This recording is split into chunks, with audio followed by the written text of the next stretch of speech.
మళ్ళీ ఒకసారి చెప్తున్నాను, ఐవీఎఫ్ లో మీ ఎగ్ చూసినప్పుడు కానీ, మీ స్పర్మ్ చూసినప్పుడు కానీ, ల్యాబ్ లో మీ బేబీని చూసినప్పుడు కానీ, అది మేల్ బేబీనా ఫీమేల్ బేబీనా అన్నది మనకు తెలియదమ్మా. 50-50 ఛాన్సెస్. ఓకేనా? బేబీని పెట్టినప్పుడు అది బాబయ్యేదానికి పాపయ్యేదానికి 50-50 ఛాన్సెస్. మన చేతిలో మాత్రం ఎట్టి పరిస్థితుల్లో లేదు.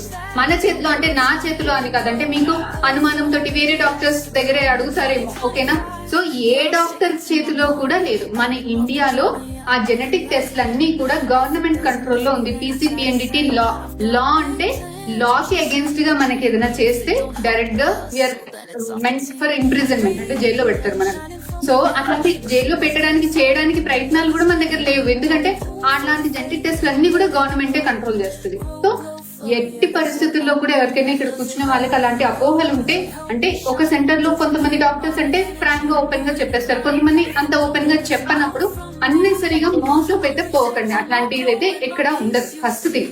సెకండ్ థింగ్, ఎస్ చాలా చక్కగా ఇప్పుడు హ్యాపీగా అందరికి మొక్కలు ఇస్తున్న పొద్దుటి నుంచి అందరికి ఇస్తున్నాం. కానీ once again I wanted to tell, IVF లో సక్సెస్ రేట్స్ ఆర్ నాట్ 100% అమ్మా.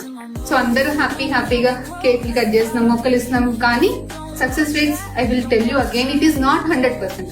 తీసాక మీ ఎగ్ ఎట్లా ఉంటుంది, స్పర్మ్ తోటి కలిపాక మీ బేబీ ఎలా ఉంటుంది, దాన్ని బట్టి మీ సక్సెస్ రేట్స్ డిసైడ్ చేయాల్సింది ఉంటది.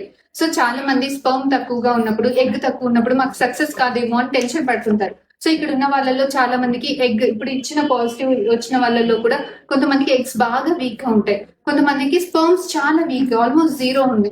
అయినా కూడా వాళ్ళ ఓన్ ఎగ్ తోటి, వాళ్ళ ఓన్ స్పర్మ్ తోటి కూడా మనకు చేసే టెక్నిక్ మన దగ్గర ఉంది. ఓకేనా?